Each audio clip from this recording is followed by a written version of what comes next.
Cheerios claims it can help lower cholesterol as part of a heart-healthy diet. How about lowering the anger around controversial comments? Will you ever look at Cheerios the same again? No, I won't ever look at Cheerios the same. Why are we talking about Cheerios? Well, let's start at the beginning. For months, Duluth residents and the mayor had questions about Kathy Cargill's plans for the more than 20 parcels she's picked up on Park Point, with nearly half of the homes already demolished. In March, Kathy finally spoke up to the Wall Street Journal, saying she planned on building homes for some of her family members and adding a neighborhood coffee shop and sports court. But after all the questions and criticisms, she said, forget it, calling the community small-minded.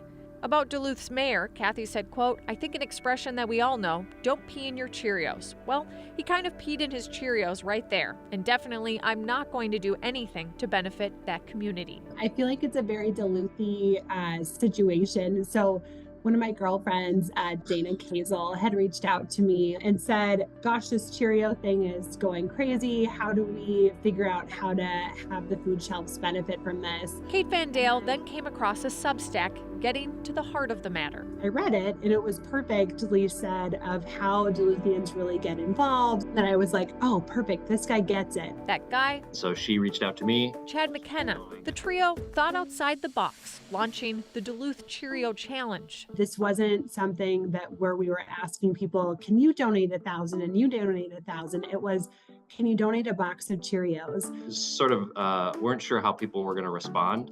And then it was just like floodgates. Donations started piling up from across the country. A comment calling the community small-minded met with a big-hearted response. While certainly it was Kathy Cargill's comments that started this effort, we really wanted to be intentional of not going after Kathy Cargill. We wanted this to be a positive effort. Within a week, the Duluth Cheerio Challenge collected more than 800 boxes of cereal and more than $50,000 to help organizations feeding those facing food insecurity.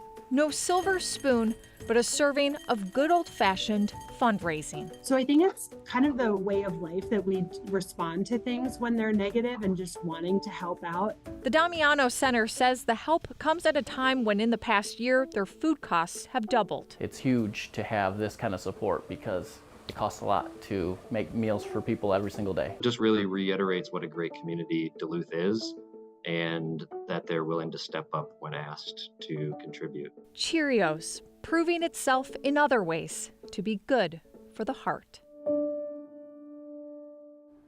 Money and donations will benefit in Duluth, Chum, Salvation Army, Duluth, Damiano Center, and Union Gospel Mission. Even though their campaign is over now, they're encouraging everyone to help their local food shelves during Minnesota Food Share Month. It's still going on right now and runs through April 6th. Jana. It really is quite a remarkable Duluth thing, but I think we could all say, like, I want to respond that way, the proverbial when they go low, you go high.